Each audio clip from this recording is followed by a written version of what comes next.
அஸ்ஸலாமு அலைக்கும் மக்களே.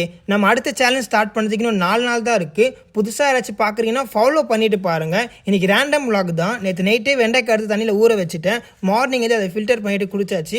ஃபஸ்ட்டு மீலுக்கு ஓட் ஷேக் போட்டு குடிச்சிட்டு அதுக்கு ஒரு 2 ப்ரெக்னென்ட் பாய்ஸை வாயில் போட்டுட்டு செகண்ட் மீல் ரெடி பண்ணலாம் பார்த்தா கரண்ட்டு போயிடுச்சு. திடீர்னு ஒரு சவுண்டு என்னென்னு வெளியே போய் பார்த்தா காலையிலேருந்து மழை பெஞ்சுது.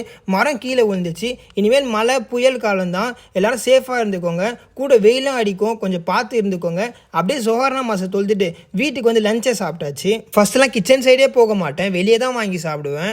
எப்போ ஜிம் ஜாயின் பண்ணணும் அப்போலேருந்து ஏதாச்சும் புதுசாக ட்ரை பண்ணி சாப்பிட்டுட்டு இருக்கேன். இந்த பொரியலுமே நல்லா இருந்துச்சு. உங்களுக்கு ரெசிபி என்ன சொல்லுங்கள், அடுத்த வீடியோவில் அப்டேட் பண்ணுறேன். அப்படியே ஆன்லைன் கிளாஸ்லாம் முடிச்சுட்டு ஈவினிங் ஸ்நாக்ஸ்க்கு ஒரு கப் பால் அது கூட கடலையை சாப்பிட்டுட்டு ஜிம்முக்கு கிளம்பிட்டேன்.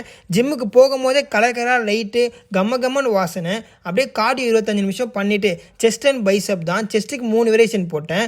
டிப்ஸ் போட்டுட்டு பைசப்க்கு 2 வேரியேஷன் போட்டேன். பைசப் கல் போடும்போது அதிகமாக வெயிட் லிஃப்ட் பண்ணிட்டேன். ப்ரீசெட் கல் போடும்போது வெயிட்டே தூக்க முடியல. 10 கவுண்ட் மேலே தாண்ட முடியல, அவ்வளோ கஷ்டமாக இருந்துச்சு. ஜிம்மு 9 மணி ஆனால் டான்னு க்ளோஸ் பண்ணிவிடுவாங்க. வெளியே வந்து பார்த்தா நம்ம ஜிம்முக்கு வரும்போது பெஞ்ச மழை இன்னும் நிற்கல. ஒரு ½ hour அங்கேயே வெயிட் பண்ணி பார்த்தோம், மழை நிற்கிற மாதிரி தெரியல. வீட்டுக்கே கிளம்பி வந்துட்டோம் மழையிலேயே.